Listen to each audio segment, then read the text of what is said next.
This is the Soundsquatch podcast. Stand out from the crowd and live a more successful life through the use of creative audio. Now your host, me. My name's Ian Sturgeon. I am the man behind the machine, you might say. I turn all the screws, push all the buttons, write all the music beds, produce all the intros, make all the funny sounds, all that. That's my job. And I started this podcast because I really want to add value to the podcast community. We've all heard the saying, a high tide floats all boats, right? So I want everybody's podcast to sound better so people don't just write off podcasts as something that they don't want any part of, right? So let's improve podcasting together. With this podcast, I have no other intention other than making your show awesome. So first things first, I'm going to talk today about environmental noise. And I know that may sound basic to some of you, but I've got some advanced sort of stuff later on in the show, so please stay tuned even if you think you know pretty much all about this, okay?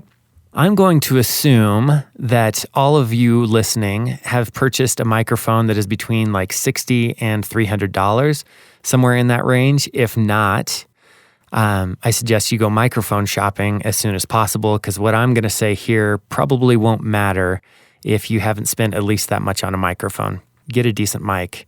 All right? So let's talk about environmental noise.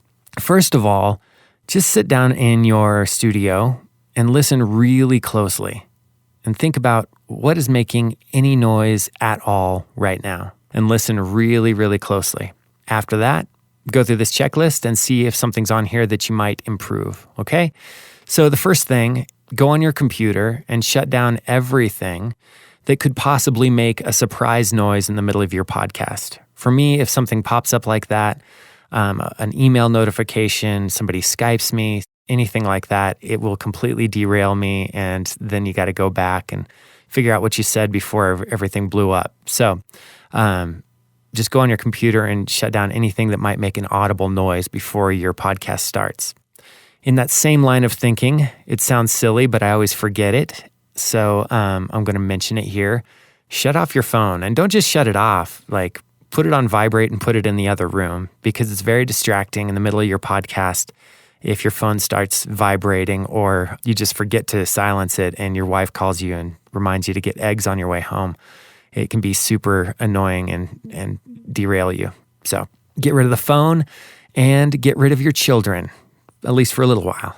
Kids, man, if you are broadcasting from your house, just park the kids in front of a TV far, far away, or, just tell them to do something quiet for the next hour, because nothing derails a Seth Godin interview worse than your kid walking in asking if he can watch the Lego movie for the 15th time. So get rid of them kids, alrighty? So let's talk about fans. Fans are everywhere. They are in your bathroom, they're overhead in your house, they're on your computer, they're on your refrigerator. There's just so many fans everywhere. So think about what fan is running and how you can make sure it doesn't come on, how you can make sure that it doesn't come across in your signal, all right? So this can be your air conditioner, your heater, as I said, your refrigerator. One of the tricks I use if I'm podcasting from my house is I unplug my refrigerator and I put something that I will need right away next to the refrigerator. So that way I remember to plug it back in and avoid an angry spouse. So that's a tip for you. Now let's talk about your computer. Your computer obviously has a fan on it, so that's loud. Make sure your computer is encased in some sort of cabinet to reduce that fan noise. Some people even go as far as putting their computer in a completely different room. So for most of us, that's not necessary or in the cards. So don't worry about that too much, but just make sure it is enclosed.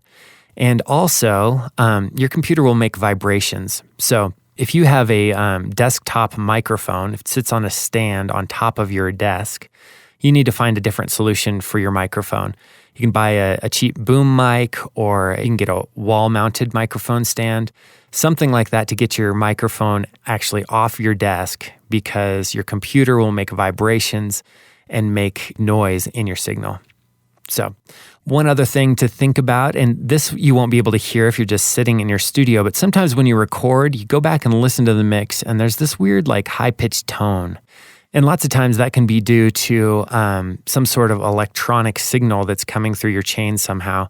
I don't know how that works. I'm not an electrician or an engineer or anything, but one of the tips for that is to plug your sound equipment into one surge protector and plug all of your non-sound equipment into another surge protector. Sometimes it'll eliminate those weird tones in your final mix. The last thing I'll mention is to be right up next to your microphone and get your peaks, the loudest things you're saying, between -12 and 0. That's going to do a lot to reduce the amount of environmental noise, and I'll tell you why. At some point, you're probably going to want to compress your audio a little bit, and what that means is you're going to squash down some of the louder things you say and bring up some of the quieter things you say. All right, so make sure you're nice and close to your mic. When you compress the audio, if you're off mic and you bring those levels up, you're going to hear all the environmental sounds a lot easier, right? So let's listen to what it might sound like if you don't do any of the things I've suggested you do, and just kind of have a loud environment, okay? Okay, so what have I done? I've come off mic. I've opened the door to my studio and opened the door to the street, so you can hear some street traffic. The fan in the bathroom's on. I opened the cabinet to my computer. And so you'll see when I boost these levels up, you're going to be able to hear all that stuff much more clearly. So that's why you need to figure out what's going to make noise before you even start. So there you have it. Obviously, your professionalism comes into question if you don't do any of the things that I talked about and you don't follow any of this advice and sound like that sounded, right?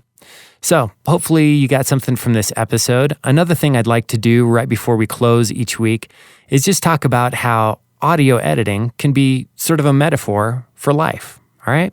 So we talked a lot about our environment and removing things that are distracting and that will derail you. And the same goes with your personal life, right? So after you're done eliminating all the things that distract from your audio signal, I'd encourage you to sit down and write down all the things that are a distraction in your everyday and business life. What's holding you back? What's distracting you? What's derailing you, making you switch gears, right?